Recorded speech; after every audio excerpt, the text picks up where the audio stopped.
Hi guys, Dan the Wolfman here. In a second here, I'm going to play for you my second MMA fight, November 15th, 1997 at Extreme Challenge.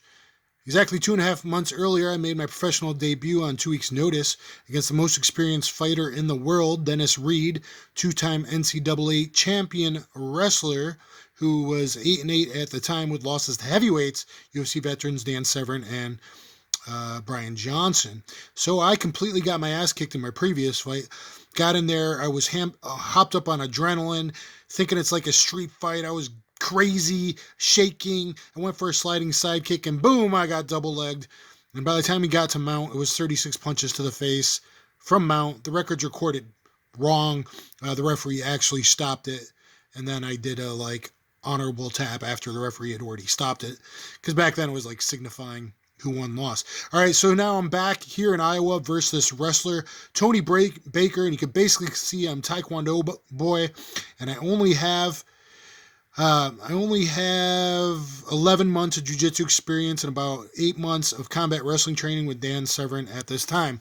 So let's see how it goes. Pretty much striker versus wrestler at this time. Sliding side kick to the leg.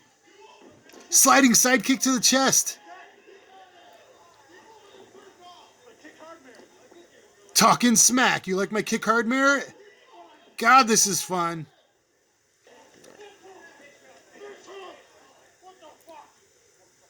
Yeah, I got eye gouged in my first fight, even though they warned him 11 times at the rules meeting. Ooh, did I just kick above the belt?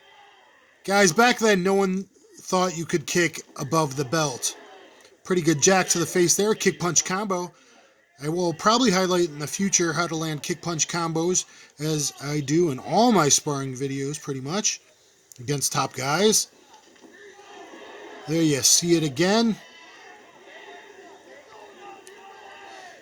And guys, so I definitely wanted to redeem myself after a loss. It was the first time in my life I had gotten my ass kicked. All my street fights, even fighting wrestlers in high school, fighting Mafia Don's sons when I was in 6th grade, they were 8th grade. I had never lost a street fight before.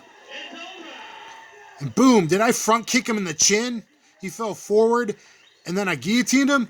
Guys, this is years before Anderson Silva and Lyoto Machida was front kicking people in the chin.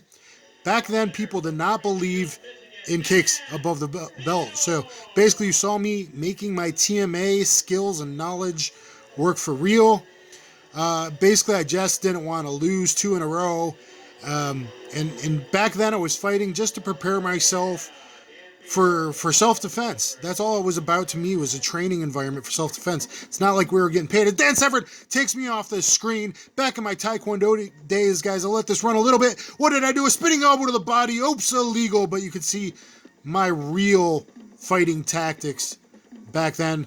Old VHS self-defense DVD I put out with Dan Severn and others making an appearance. Double leg takedown against a guy in a gi in Indiana. And guys, things were pretty old school back then.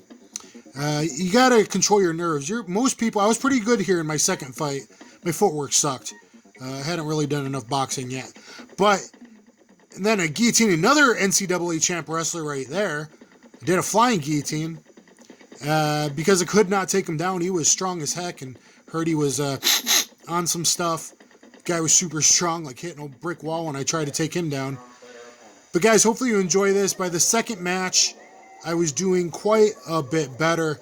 Usually your first 4 fights, you're going to stink just because of nerves. In my first fight, I had this huge adrenaline dump, yelling at the cameraman, screaming into the camera.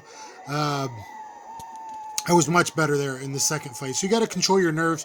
You got to control your breathing. You got to think clearly under fire. And, he was mad there in front of his Black Squirrel Bar, about a half hour away from Dan Severn's place. It's near Coldwater, Michigan.